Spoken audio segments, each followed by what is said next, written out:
Mummy, my privates hurt. Was there any way for me to know how frightening those 4 words were at the time? Like any mother would do, I got on my knees. Let me see.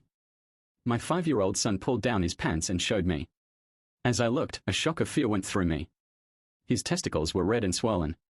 I tried not to panic and thought about what it could be. Nothing, other than the worst-case scenario, came to mind. The night before, during bath time, his privates looked normal. What the hell happened? Trying my best to not scare my son, quietly, I told him to pull up his pants and put on his shoes. We arrived at the doctor's office 20 minutes later. After the examination, the doctor sent my son into the waiting room and called me in to have a private conversation. Private conversation, no pun intended. Is it bad? She asked. The doctor gave me a look that I had scarcely ever seen. As if what I just asked was the biggest understatement of all time.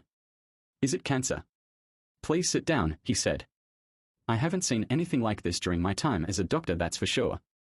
I've already had a colleague of mine on the phone. We are gonna need an ultrasound. Tears welled up in my eyes. Tell me he's going to be okay.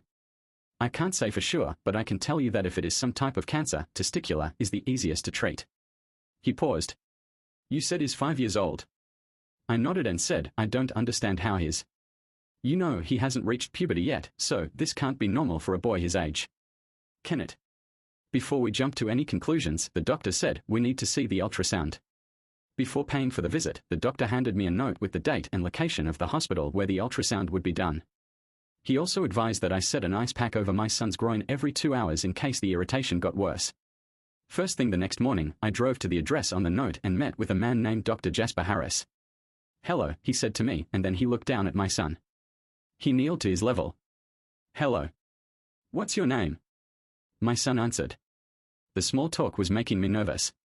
All I wanted was to get the procedure done and over with. The faster this would get done, the faster my baby would get back to normal. Dr. Harris led us both into a room and gave my son a hospital gown. I sat in the waiting room with a book while my son was scanned. Though I was looking at the pages, I wasn't reading. My mind was elsewhere, on my son. Later, Dr. Harris came into the waiting room with a dour look on his face. Come with me, he said. He brought me into a room full of medical computers. Please take a seat. He pulled up a chair next to a large screen. He then showed me the x-rays. Oh my God, I said and covered my mouth. The x-rays showed 2 testicles that were larger than any you'd see on a grown man. Both of them came up white on the ultrasound. Surgery must be done immediately. Dr. Harris said, I've never seen anything like this.